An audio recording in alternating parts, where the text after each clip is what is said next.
Oh, this is Mike, NoStressMike.com, part 2. And, oh yeah, see, I'm wearing my new sweater that my new wife made me. And it's made a difference too. But anyway, I'm talking about, when I was left off, I was talking about food. And how in Venezuela they're stopping people and they're taking their food. Okay, let me clarify why and how this is being done. And what it is,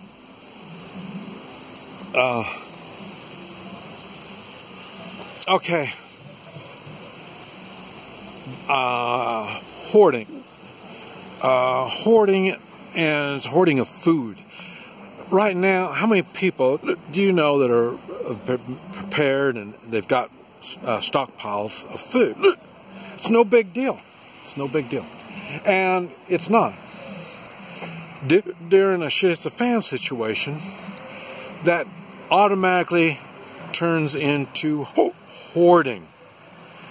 And it will be illegal. And they're going to confiscate or destroy your food. So I'm trying to say this where you're going to understand. And the thing is, I mentioned, if you invite me or someone like me to come and help you to get through this shit hit the fan situation, and it's a local thing, like L.A., or L.A., I say back in the city. The city thing is the part that I'm having a tough time trying to deal with. But if I'm coming to your area, more than likely I will not be able to bring guns, ammunition, and food. And they will be asking me, where am I going? Where'd I come from? And they're going to confiscate, like I say, guns, ammunition, and food. Okay, the thing is, like here in the city, we're living in the city, the only way they can control all these people in the city is controlling the water and the food. If they can keep that under control, they can control the people. That's where the FEMA camps come from. Okay, when you get to the FEMA camp, you're going to be under total control. They're going to be taking care of the food and the water, totally. That's how they control the population. If I was to come to you and help you in any way, anyhow, you're going to need to feed me. So, in other words, and I'm not going to be by myself, so there's going to be more people that you're going to have to deal with. So your 6 month supply of food is going to turn into 1 month very fast. Now, you say, no. Okay. I talked about the small community that I'm in. Small communities are easily occupied. They can come in easily and take the food.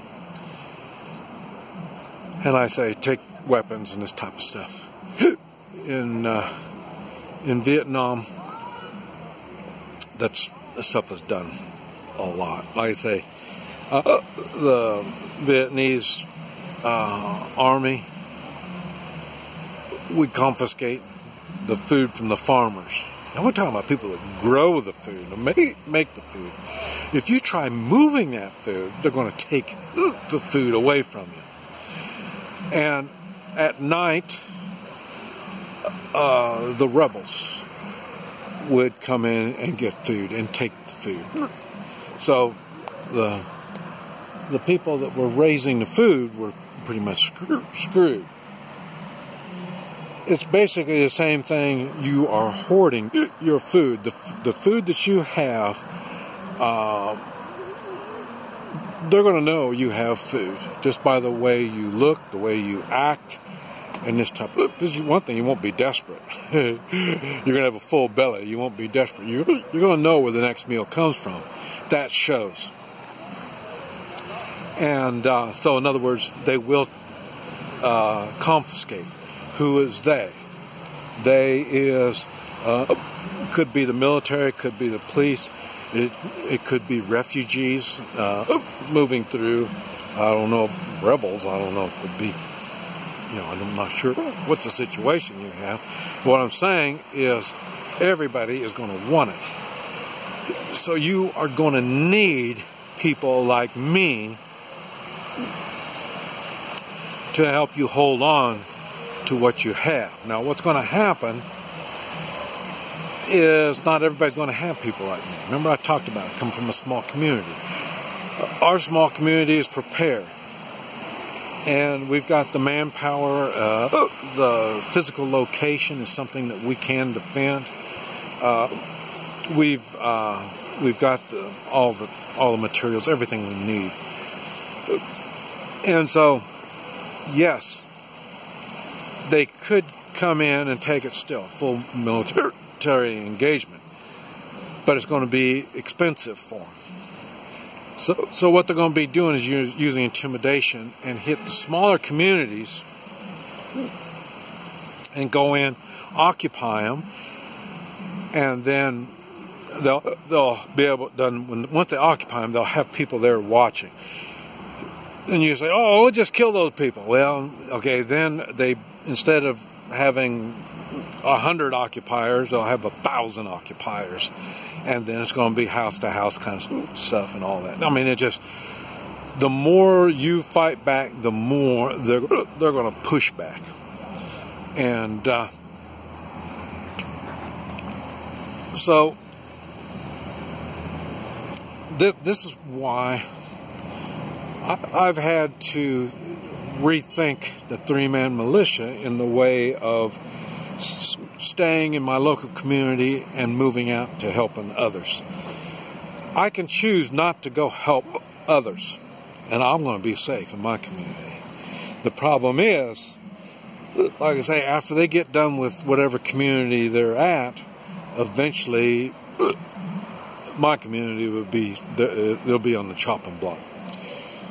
So the way I see it, I'm going to come and help you. Not everybody's going to be like me. But then again, remember, I don't have a family. A lot of people are going to say, well, I can't leave my family. Remember the movie The Patriot. I forgot his name, the movie star. But anyway, he said, well, he lost his wife. He's got, 6 or 7 kids. And, there's no way he's going to go help. And so it ended up, if they got close enough, he had to go help. Okay, he should have known better.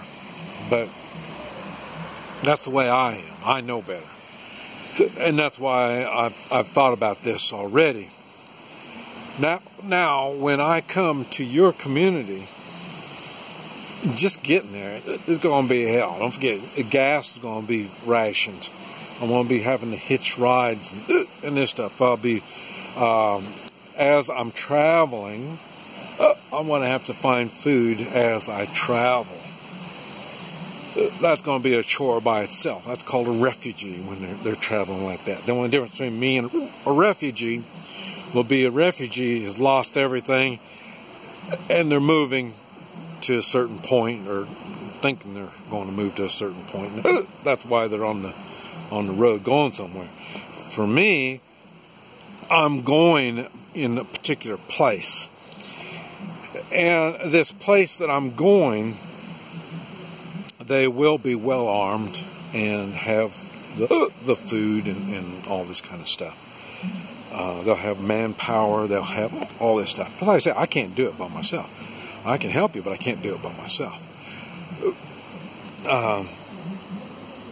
So In other words, I'll be coming to communities like I already have. And it'll be the same thing. What I tell you, 400 in our community, I'm expecting our community to grow to 2,000. And our 400 are going to be happy to take care of 2,000. And it'll be taking care of them in the way of food and the everyday essential shelter and all this stuff. And how long? It depends on the circumstances. And we're right back to the same thing. Once we feel secure, we have a system, and we're able to hold and take care of our 2,000, we don't want anymore. So in other words, we're going to have to export people like me to other communities. I mean, you're not going to want women, children, and the sick coming to your community. You're going to be wanting, if you need us, you're going to be needing people that can do what they have to do. Capable people.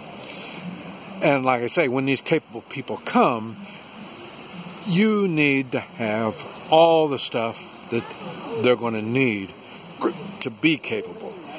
If you are not, if I come and you haven't done your homework and you haven't prepared, I'm not going to be staying.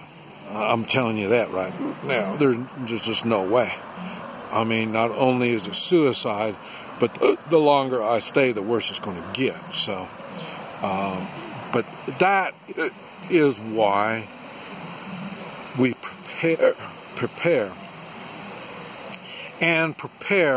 for much more than your own family.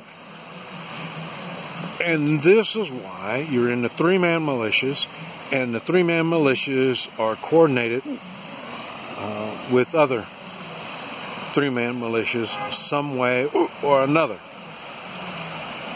Because all this food that I've got, if I just said here and threw it in and let you all eat, it's going to get burned up. So it's not going to go like that. That the food that I have will go to some kind of system that we have set up where we can get the most out of the food that I have. Now, thinking on it like that, now it makes sense. It should make sense to you where I talk about having 7.62 but 39 AKs and SKSs, and without using really weird stuff, like 300 mags and stuff like that. I mean, you're talking about something cool, but it's not a reality in the way of trying to get through the shit hits the fan situation. It's not a reality. And you got this stuff, and you're really good. Well, that sounds really nice, but you can't go anywhere. You're going to have to stay right there. And once you stay there, now you're going to need people like me. Right back to the same thing. Now, if I was able to bring my weapons, let's say I did bring my 50 caliber. Now, like, you're going to have a lot of ammunition for my 50 caliber. You see what I'm saying? These are specialized weapons.